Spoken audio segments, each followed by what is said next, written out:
Our hearts beat to the rhythm of clocks and calendars. There was only the wild. It was not quiet, but it was still. It was not tame, but it was whole. The world was wrapped in green and gold, in soil and silence, in stars and scent. It stretched endlessly in every direction, with no borders, no signs, no fences, just freedom. Animals ruled the plains, the forests, and the mountains. Their paws marked the trails. Their eyes shaped the night. The rivers ran clean and fast, the wind whispered through untouched trees, and the sun. The sun came and went like a great, breathing drumbeat across the sky. And in that world, new and blinking, came us. Humans. Not yet mighty. Not yet builders or bakers or dreamers of cities. Just curious. Just walking. Just listening. They moved barefoot across the earth, feeling every grain of sand, every blade of grass, every stone. Their hands were tools. Their ears were maps. Their eyes were stories in the making. And at the end of each day, when the sun dipped below the hills and the great curtain of night unfolded, they stopped. They gathered. And they waited. The darkness came quickly in those ancient days. A thick, velvet hush that wrapped around their small, tired bodies. The temperature dropped, the ground grew cold. Their voices fell quiet. They held each other close, not out of love alone, but out of need. They had no houses. No fire. No way to hold back the dark. The night belonged to the beasts. To the shadows. To the unknown. And every night, as they stared into the deep sky above, they must have wondered. Will we see the light again? But then, something changed. Something small. Something eternal. It happened somewhere near the cradle of the world. What we now call Africa. Where the soil is red and rich, and the stars stretch wide above the plains.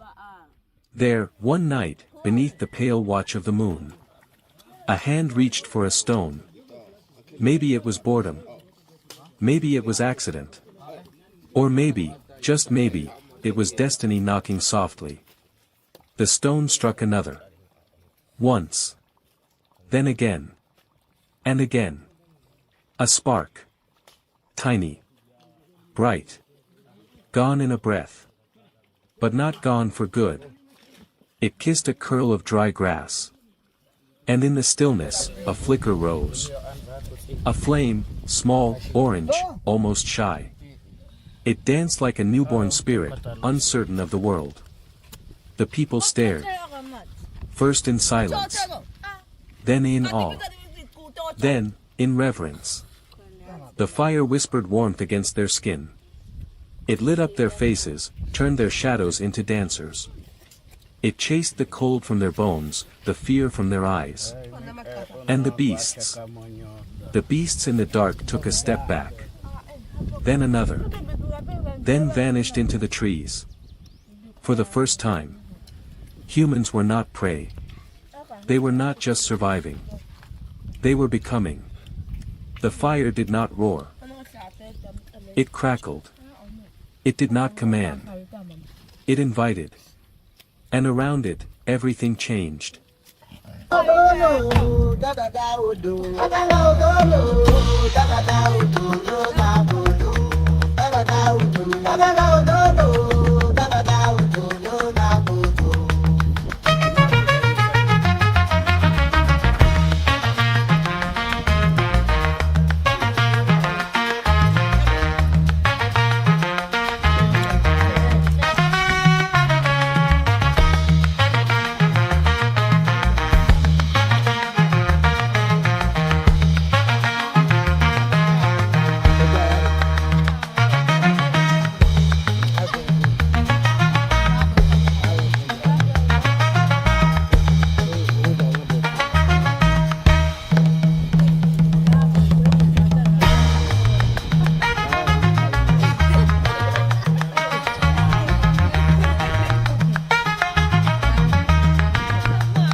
Wow!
A journey into survival and tradition. Deep in the wilds of northern Tanzania lives the Hadzabe Tribe, one of the last true hunter-gatherer communities on Earth. For centuries, they have lived almost unchanged by time, hunting with bows and arrows, gathering wild fruits and honey, and cooking meals in ways that connect them directly to the land. Today, we join the Hadzabe in one of their oldest traditions, grilling over fire, made without modern tools. There are no stoves, no pots, no seasonings. Instead, the tribe uses dry wood collected from the bush, stones, and their bare hands to spark a flame. Once the fire roars, the hunt becomes a feast. The Hadzabe men set out into the wild, tracking game with sharpened arrows and unmatched skill. Sometimes it's a baboon, a warthog, or even small antelopes, whatever nature provides. The women gather roots, berries, and honey, often with children by their side. Together, these roles form the foundation of survival. When the meat is placed on the open fire, the entire tribe gathers. Smoke rises into the sky as laughter, stories, and the sound of children playing fill the air. Every bite is shared, because for the Hadzabe, food is not individual, it is community. This is more than just cooking. Each meal is a ritual of life, proof of resilience, teamwork, and harmony with nature. The Hadzabe don't eat for taste or luxury, but for strength, connection, and respect for the land that sustains them. In this way, survival becomes a celebration. What looks to outsiders like a simple grilled meal is, for the Hadzabe, a powerful act of keeping their culture alive. To sit with them by the fire is to witness something timeless, a way of life that has lasted thousands of years, long before cities and today it continues, strong, raw, and beautiful.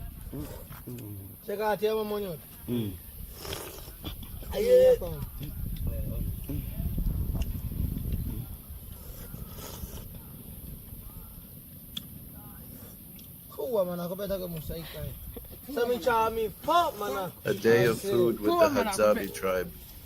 The Hadzabe, also known as the Hadza, live around Lake Eyasi in northern Tanzania.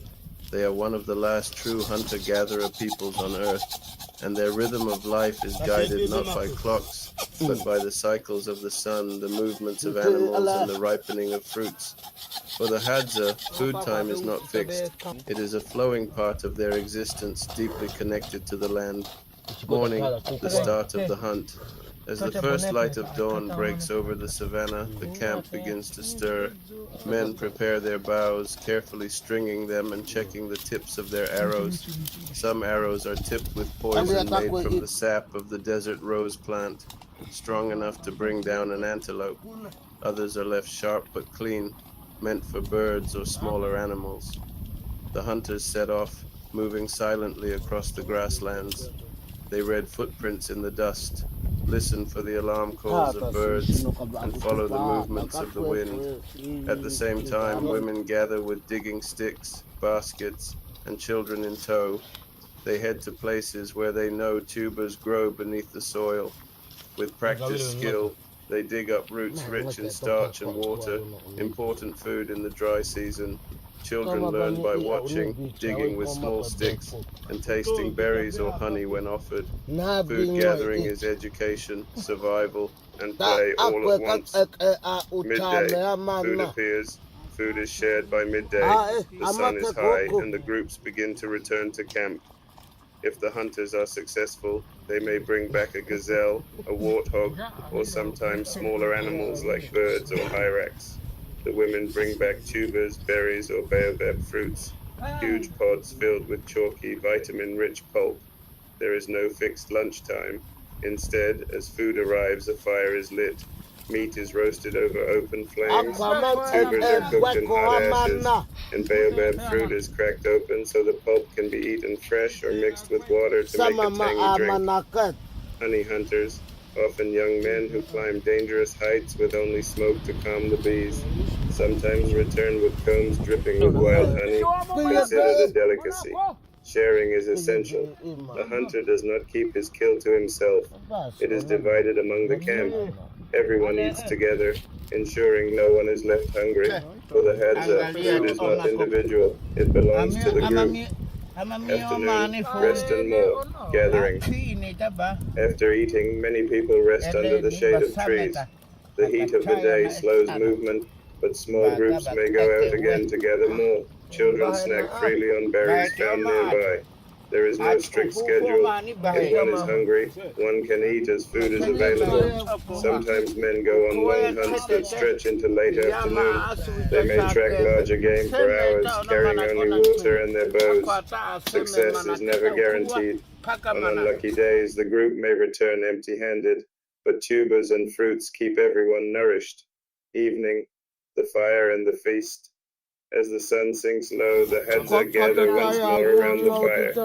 This is when the camp feels most alive. Meat is roasted and laughter and chatter fill the air.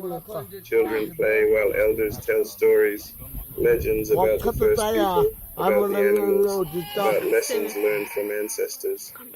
Food time here is not just about eating, it is about connection. The act of sharing meat or passing around honey binds the group together. Songs and dances sometimes follow, with rhythmic clapping and chanting under the starlit sky. Seasons of food. The Hadza diet shifts with the year. Rainy season, wild berries are abundant, and honey is easier to find. Dry season, tubers become essential, and hunting provides most protein. Year-round, baobab fruit offers calcium, vitamin C, and energy. Unlike farmers or herders, the Hadza do not store food. They eat what they find. If a day passes with little success, they simply try again the next. Their bodies and culture are adapted to this rhythm of feast and scarcity. The meaning of food, time for the Hadzabe. Food time is not measured in hours, but in opportunities. It is guided by the land, the season, and the strength of the community. Each meal is a small celebration of survival, of nature's generosity, and of human connection. While much of the modern world eats by the clock, breakfast at 8, lunch at 12, dinner at 7, the Hadza eat when food is present. To them, food time is freedom, the freedom to live directly from the land, to trust in the balance of nature, and to share life together under the wide African sky.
Wow!